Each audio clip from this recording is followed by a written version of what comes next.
bagaimana pendapat Bapak mengenai kerukunan umat beragama secara keseluruhan di Indonesia, dan skala 10 sampai 100, sudahkah kerukunan antar agama di Indonesia tercapai dengan baik, dan bagaimana kondisi kerukunan khususnya agama Kristen dengan agama lain di Indonesia?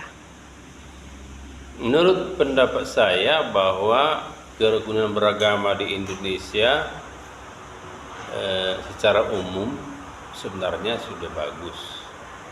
Cuman di tempat-tempat tertentu masih ada intimidasi dari agama-agama mayoritas kepada agama yang minoritas, terutama di bidang pendirian rumah ibadah. Selalu ini menjadi persoalan klasik yang sering kita dengarkan di masyarakat. Dan kalau dilihat dari nilai 10/100 tentang kerukunan beragama di Indonesia itu, bahwa kerukunan umat beragama di Indonesia bisa dikategorikan bisalah nilai 70. Itulah pendapat saya mengenai pertanyaan yang pertama ini. Oke, selanjutnya Pak, menurut pendapat Bapak, bagaimana seharusnya dan peran pemerintah untuk menciptakan kerukunan beragama bagi seluruh warga negara? Peran pemerintah memang sangatlah penting. Nah, dalam hal ini pemerintah haruslah bersikap adil dalam memperlakukan semua agama di Indonesia, artinya tidak berpihak kepada agama tertentu, sehingga rasa keadilan itu dapat dirasakan oleh umat beragama, baik agama Kristen, Islam, Buddha, Hindu, Konghucu, dan Katolik. Jadi dalam hal ini pemerintah harus berdiri di tengah-tengah semua umat beragama. Ya, itulah pendapat dari saya. Oke, yang terakhir Pak, bagaimana cara menciptakan suasana kehidupan beragama yang harmonis di lingkungan masyarakat heterogen? Tentunya harus ada sikap saling menghormati, saling menghargai. Jikalau seandainya agama A beribadah, ya tentu harus dihargai oleh agama B. Demikian juga dalam perayaan-perayaan tertentu, ya tidak ada salahnya saling mendukung.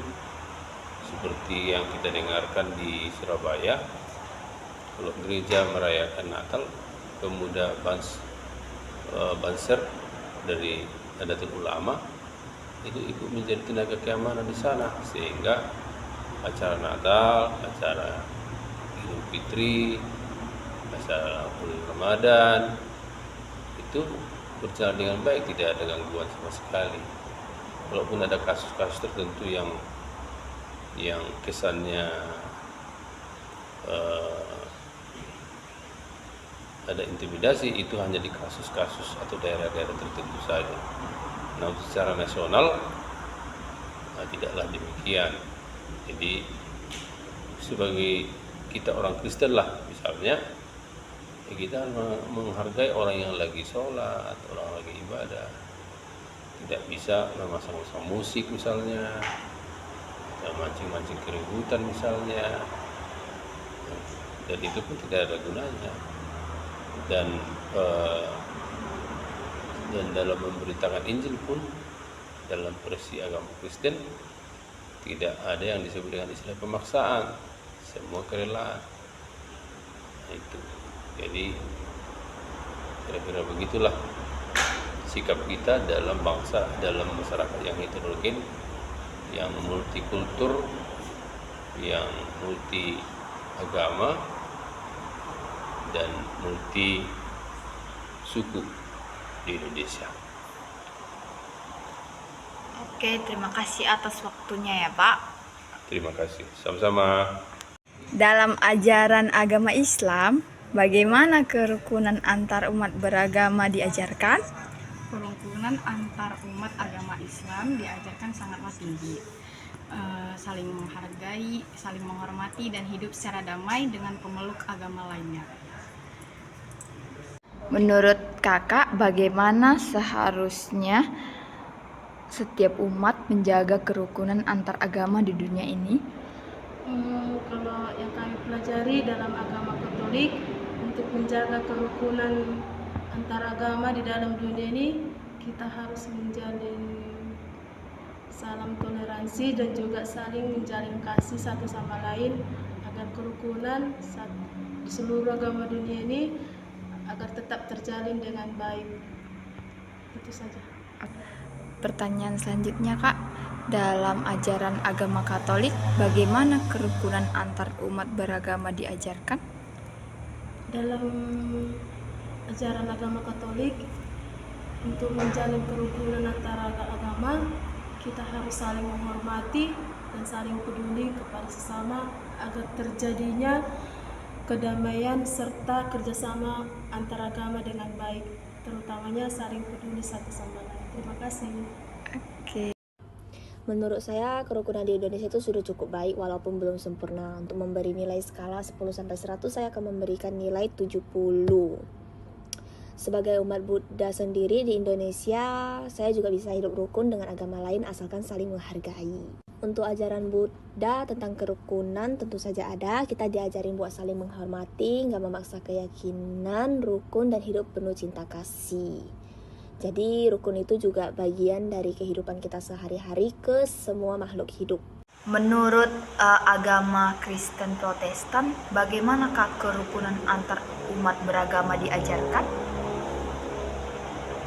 Menurut agama Kristen diajarkan oleh Yesus Kristus supaya menjadi terang dan garam dunia ini dan menjadi teladan, tidak menjadi batu sandungan, harus sebagai contoh.